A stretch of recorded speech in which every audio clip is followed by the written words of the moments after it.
Now at 6, we have an update on the victims of yesterday's house fire in Parsons, Kansas.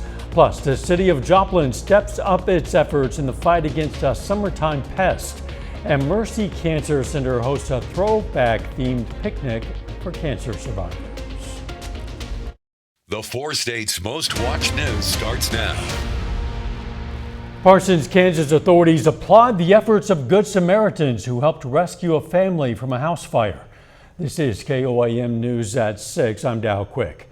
Police are releasing more information about the victims of that fire that broke out at a home on South 22nd Street in Parsons yesterday afternoon. They say a mother and 3 young daughters were all taken to a Tulsa hospital by a medical helicopter. One of those daughters, a baby, is now in the care of relatives. The other 2 girls are ages 5 years and 18 months. No word yet on their current conditions or the condition of the mother. A man and a young boy apparently escaped from the home unharmed. Police tell us they've been talking today with a number of Good Samaritans who helped rescue family members from the home and helped EMS with the initial triage. Investigators are trying to determine the cause of the fire. A couple of weeks before the official start of summer, and Joplin's mosquito fogging efforts are already underway. KOAM's Amber Jenkins has more. The Joplin Health Department's fogging season started in April. According to the Assistant Director of Health, the need for spraying increased after a wet spring. It's primarily complaint driven, which the complaints are tied to how much rainfall we're getting. We get more complaints during the rainier times of the year, and so that drives more demand, and so we're fogging more during those times. Blankenship says the chemical used is not a restricted use pesticide. It can even be bought over the counter. So the fog itself, we apply that at like 4 in the morning. We try to avoid people and pets. If we see anyone out, we'll terminate those operations. It typically dissipates in about 15 minutes. The fog truck is targeting parks in wooded areas. According to the assistant director, residents can take their own precautions to combat the mosquitoes. Some hot spots could be bird baths, swimming pools, cleaning out your gutters. Those are really good places for mosquito larvae to grow. They catch, water and leaf debris, and they're shaded. So, reporting in Joplin, Amber Jenkins, KOAM News. The Joplin Health Department's fogging season ends in late July. Chief Meteorologist Doug Hetty is in Galena, Kansas for the kickoff of Galena Days, and he joins us live. Hey, Dow, of course, we're out here at Galena Days kicking off tonight. It goes on tonight, tomorrow night, into the weekend. I'm here with Fire Chief Steve Hall, and of course, this is to raise money for the fire department. Yep. So, how much do you guys usually raise, and what do you do with it? Basically, this is our biggest fundraiser. We know what it does to help the city and the community, but, for us, it helps, extrication equipment. We just bought a new brush truck last year, helps us to equip that. We couldn't really survive. We're city funded, but this actually goes a long way for us as far as what we can do with that money. So, does the funding usually last for the year until the next? We're frugal with our money, so we got to watch our P's and Q's. But it's a good deal for us, and it's a really good deal for the community. So. Great, I appreciate it, Steve. No, thank you. All right, guys, if you want to come out tonight, it's going to be a nice evening. We're going to slide back through the 70s and eventually into the 60s. We do have some rain chances over the weekend, so we're going to be looking at that here in just a bit. Doug, thanks. Today marks the 80th anniversary of D-Day, the largest seaborne invasion in history made by Allied forces in World War II that led to the liberation of Western Europe. Today, the last D-Day survivor from Springfield, Missouri, was honored for his service. Joe Hickman was there. Springfieldian Jack Hamlin was supposed to be in Normandy, France today for the 80th anniversary of D-Day. But the 102-year-old recently broke his collarbone and ribs in a fall, and instead was honored at an assisted living facility in Springfield, receiving a proclamation and key to the city from Mayor Kim McClure in front of a room full of well-wishers. He called all the attention, good for his ego. Just makes my head bigger. When Jack Hamlin was born, we had streetcars. Telephone number 1464. Born in 1921, Hamlin attended Springfield Central High School in Drury along with his close friend Bob Barker of Price is Right and Happy Gilmore fame. Barker would end up in the Navy, while Hamlin caught on with the Coast Guard after an enlarged heart kept him out of the Marines. Hamlin thought his Coast Guard job would keep him stateside, only to find himself jumping out of a wooden cutter on June 6, 1944, as 160,000 troops attacked across 5 beaches down a 50-mile stretch of northwest France. Hamlin's job amid the chaotic battle was to rescue anybody in the water that was injured or drowning. He was very much in danger himself, and the waters themselves were very icy, and so that was a very courageous act. Trying to rescue a body, a soul, who has probably lost half his face, has lost his arm, maybe lost a leg. It is truly just remarkable what he was able to do and what he did do for our country. I mean, I thank him every day that I see him. June the 6th, 1944, 80 years ago. What a day will never, never escape my mind. It'll always be with me. There are so many other men who lost their lives out of them today, as though they are right next to me. Wow, more than 4,400 Allied troops died on the first day of the invasion. That included 2,501 Americans. The Mercy Cancer Center in Joplin today hosted a cancer survivors picnic. The picnic featured a 60s and 70s theme. Guests were encouraged to learn about the stories of survivors and the care team who celebrates their survivorship with them. Everyone does know someone who's had cancer, and we celebrate nearly every day. When patients finish their course of care, they ring the survivor bell on their last day. We celebrate that often. Attendees were encouraged to paint a rock for Mercy's Rock Garden. The lights flicker on the last film shown at Joplin's Independent Movie Theater. That's coming up.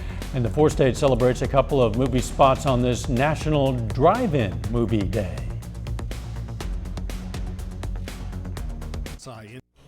This is National Drive-In Movie Day. 4-State has 2 drive-in theaters, both of which hold a special place in the hearts of their communities. KOIM's Anthony Saviello has more. This has been going strong. It's never shut down since 1950, so it's the longest operating drive-in in Missouri. So we wanted to keep it that way, and it's never shut down since it opened. The Barco Movie Theater is back and open for business. Last summer, the screen at the theater suffered heavy damage due to storms. It had been standing for a long time. Probably one of the longest standing drive-ins in Missouri, as far as, it had never fallen, or, a lot of them have been redone, and this one hadn't until that point. Scott Kelly manages the Barco Theater. In December of 2022, Scott lost his son due to health complications, and a few months later was on the verge of losing one of the places his son loved most. But with the support and help from the community, a new screen was built. When Zach passed, we definitely felt the love from the community. He didn't meet a stranger, and we found that out. And so we sure miss him, but we dedicated last year to him, and I'm still running the ad on the front. It's the first thing you see every night that this season as well is dedicated to Zach. Oh, he'd be amazed, just like all of us have been. I mean, it's just a lot bigger and better than I expected it to be. For the past 75 years, the Barco has been a staple in Lamar, and with this new screen, it's sure to be a staple for 75 more. In Lamar, Anthony Saviello, KOAM News. Barco Drive-In is going to show Willy Wonka and the Chocolate Factory tonight at 8:30 p.m. Admission is $5 per car. Bookhouse Cinema in Joplin is going to close its doors for the last time this weekend. While the 6-year-old theater venue will remain open until Sunday night, their management says tonight is the last for movies. The final showing for the final movie, I Saw the TV Glow, begins at 7:30. The restaurant and bar will remain open through the weekend, but management says food and drink are limited and have sold out the last few nights, in part due to first-time patrons. Doug returns next with a complete look at your forecast, and a little bit later, scary day for the Kansas City Chiefs as one of their players suffers a cardiac arrest. Brock Baldridge has that story and more. It's coming up in sports.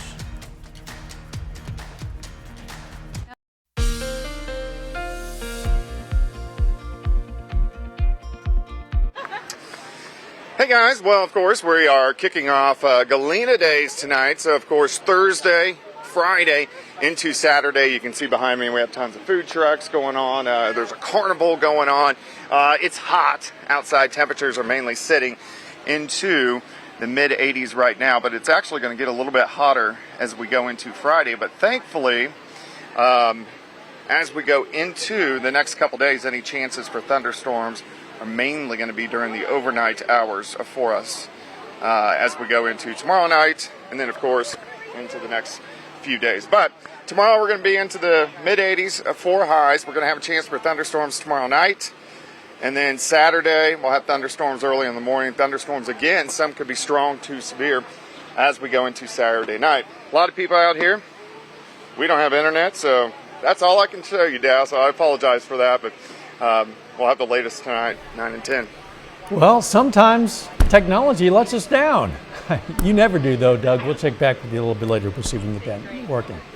Still ahead, the Oklahoma softball team has a chance to win their 4th straight national championship tonight.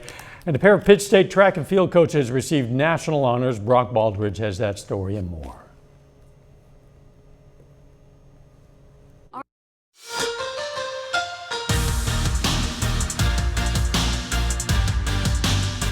The Pitt State outdoor track and field team continues to pile up national awards as the men's and women's national championships. The coaches are starting to receive some accolades now.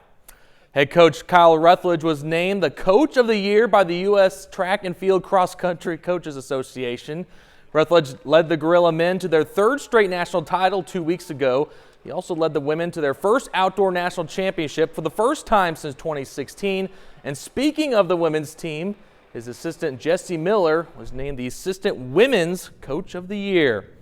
Well, tonight is possibly the final game of the Division I women's college softball season. The Oklahoma Sooners are now only 1 win away from a national championship.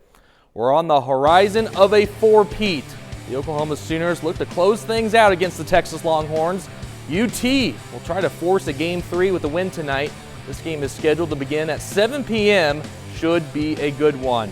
Plus, the Joplin Outlaws are playing for the first time since Sunday night. Multiple rainouts prevented Joplin from getting on the field the past 2 nights. So tonight, Joplin is set to play on the road at the Piney Woods Timber Hogs. We'll have a score update from that game right here tonight at 10.